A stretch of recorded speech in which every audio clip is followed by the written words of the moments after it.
We turn now to look at a slew of laws pending in Republican-led state legislatures that criminalize protest.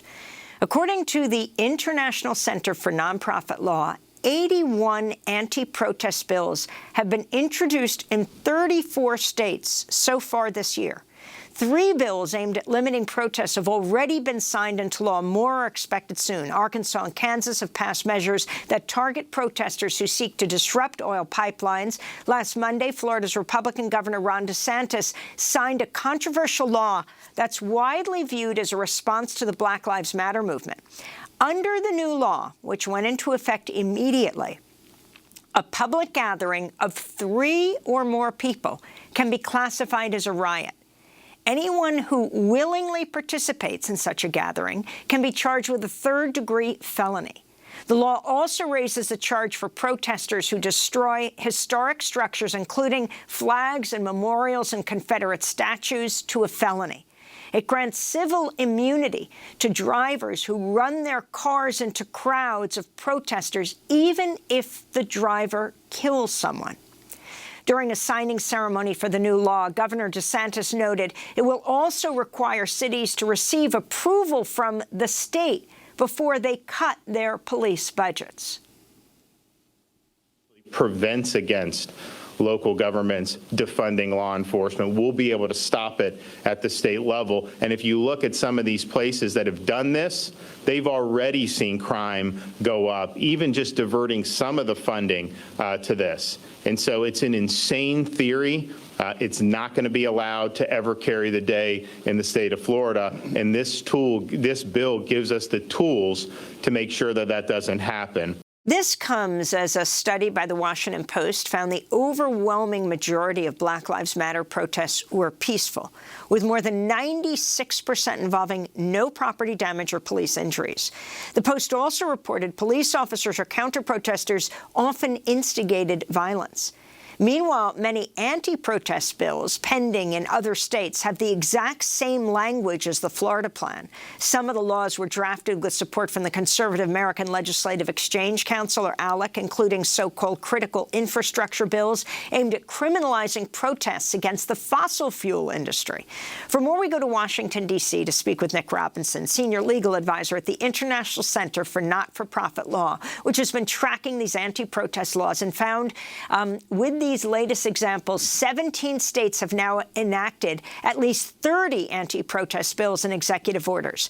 Nick, welcome to Democracy Now! The Republican legislatures are calling them anti-riot laws, but explain how extreme they are, starting with Florida, which is already being sued, Ron DeSantis, the governor, being sued. Yeah, thank you for having me.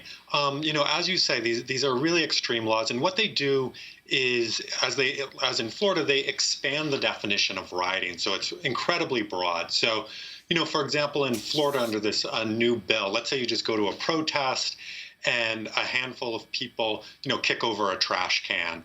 Just by being part of that crowd, you can be arrested and prosecuted for rioting and face a felony.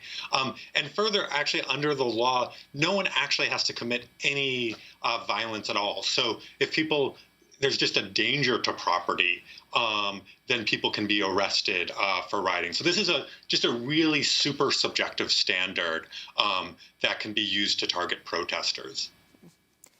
So let's go through, for example, in Florida, what each of the parts of the law are. Everything from saying that protesters can't get bail, they have to stay overnight, they're charged with felonies, and then, and we're seeing this in Florida as well as all over the country. This is astounding, 81 laws in the last few months being put forward across the country, that drivers who hit protesters with their cars, run them over, will not be found liable. Yeah, no, so this is just, it's really chilling for protesters. And we see this in state after state after state, these bills being introduced and now getting passed, like, as you mentioned, in Florida, in Oklahoma, a bill that's about to get passed in Iowa. So, for example, in Florida, on this rioting provision, if you're with 26 or more people or you're obstructing traffic, it becomes a felony and an aggravated riot punishable by 15 years in jail. Right. So that's just chilling. People already are concerned about being able to go out and protest now under this law because they just don't want, this is a life-altering charge if you get this against you. There's 5 years in jail if you deface a monument. So let's say you tag a Confederate monument or something like that. Again, a super serious charge under the Florida bill. It also says, as you pointed out, that even if you intentionally hit a protester, if you can show if you can claim that protester was engaging in a riot, then you get civil immunity from a civil suit. And as I said, the problem with the Florida bill, like so many anti-riot acts around the country, is they're just incredibly broad and they can capture peaceful protest activity. So we're just seeing this trend across the country, including these driver immunity bills. So we've seen at least 15 bills introduced that would create new immunity for drivers who hit protesters with their car. So the one in Florida, this bill that just got passed in Oklahoma, there's a bill in Iowa that's about to be passed. In Iowa? Yes. And what's going to be happening there? Yeah, so in Iowa, there's a bill that if you hit a protester with your car and it's during an unpermitted protest in a street, you're immune from civil liability. And just to take a step back to understand, there's a real serious problem of protesters in Black Lives Matter protests this past summer and into today being hit by cars. So I know you already mentioned at the top of the hour the tragedy in Charlottesville when a neo-Nazi purposely ran his car into a crowd of protesters. But we've seen dozens of instances like this around the country of protesters being hit by cars, often intentionally. And instead of taking steps to protect protesters, which is what needs to happen right now, we're seeing these state legislatures introduce bills that would instead protect drivers. And so this is just kind of asking for violence. I mean, I want to bring into this conversation right now Susan Bro, whose daughter, Heather Heyer, was tragically killed in 2017 when a white supremacist plowed his car into a crowd of counter-protesters at the Unite the Right rally in Charlottesville, the one where all those white supremacists marched, chanting, "You will not replace us, Jews will not replace us." Well, Susan Bro is the president and board chair of the Heather Heyer Foundation. She's joining us from Ruckersville, Virginia.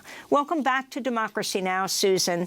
It's so good to have you back. Unfortunately, under these circumstances, talking about granting immunity to drivers, sometimes just civil, other times civil and criminal immunity to drivers who plow into crowds or run over protesters, well, presumably like your daughter, Heather. Can you respond to this, Susan? Well, it's declaring open season. It's a hunting license. It's what it basically is. And as I've said on other shows, what's next? Baseball bats, guns? What kind of weapons of mass destruction are they willing to allow? This is blatantly a violation of First Amendment rights of people to protest. I would almost go so far as to say people who get jailed for protesting peacefully, especially, are political prisoners. If you've got people facing felony charges, they're mandatory overnight, without bail, held until trial, and then looking at 5 to 15 years for protesting. That sounds almost like political prisoners, really. Can you take us back to 2017, to this time of the protest, when your daughter, Heather, decided to go out? She didn't often go outside and get involved with protests, but this time she did. Can you talk about why she did?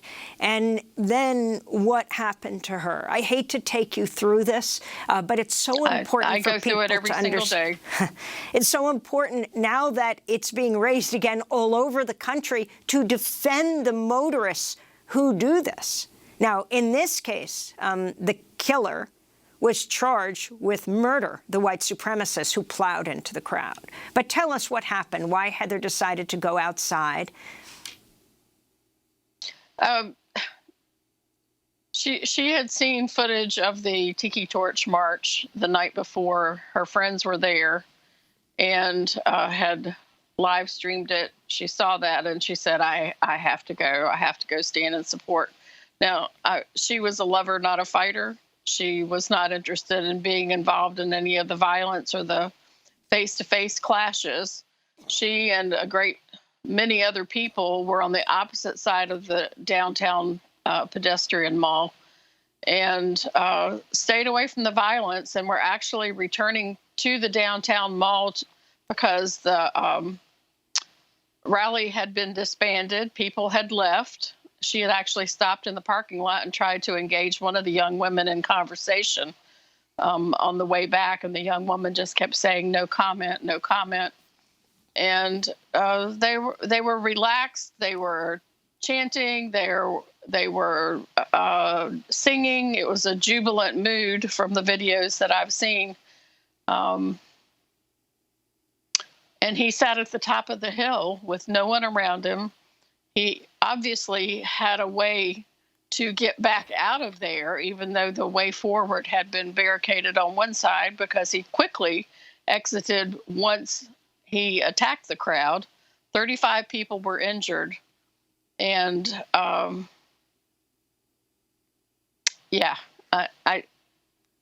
I originally said under the new laws this would not have applied, but after hearing further definition, I don't know, they maybe would have tried to apply this law to him. You have that famous photograph of the moment of impact with the protesters, some of them hurled into the air. Heather's friends were hurled into the air. The young gentleman whose shoe was seen dangling from the front bumper of the car as he retreats was Heather's friend. Marcus Martin. He was Marcus Martin. He was two people behind her. He reached and moved Marissa out of the way. He said to me, his fiance, he's cried over and over that he could not get to Heather. And I just said, Marcus, you can't help that. I have a photograph of the split second before he hits Heather. I have seen footage of him hitting Heather, but my brain will not absorb it even now. And to say that that is not criminal, that is not an offense. Since when do we allow the public to become judge, jury, and executioner? Because that's what this amounts to. Let's go hunt protesters. Susan, what do you think is driving this? Politics.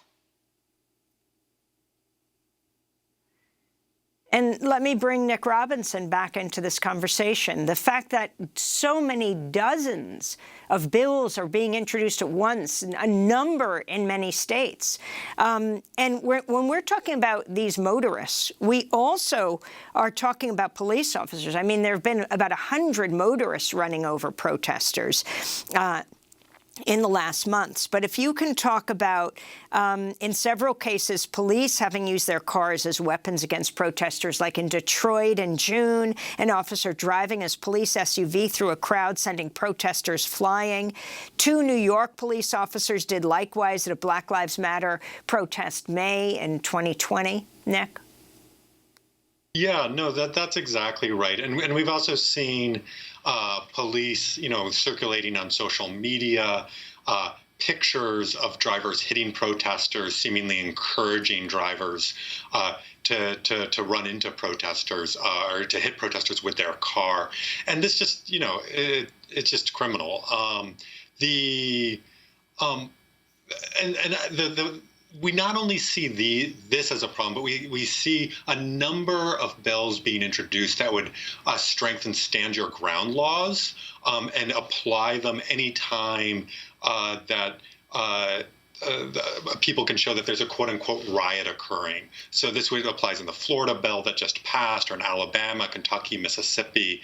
So again, the ability to use deadly force against protesters. This is part of a larger movement by politicians that are introducing these bills that are trying to paint all protesters as rioters, and particularly all Black Lives Matter protesters as rioters. And how do they make the distinction between Black Lives Matter protesters and insurrectionists, like the domestic terrorists in Washington, D.C., overrunning the Capitol, beating police officers, for example? How do they make that distinction so they don't hold them accountable? Yeah, so I think the assumption here is these are kind of back the blue bills often. So they're often passed with a whole number of provisions that would do things like stop the defunding of local police departments, and so they're seen as supporting the police. And so I think they view them as being applied by the police in a certain type of way, right? There's these incredibly subjective standards about what's a quote unquote riot.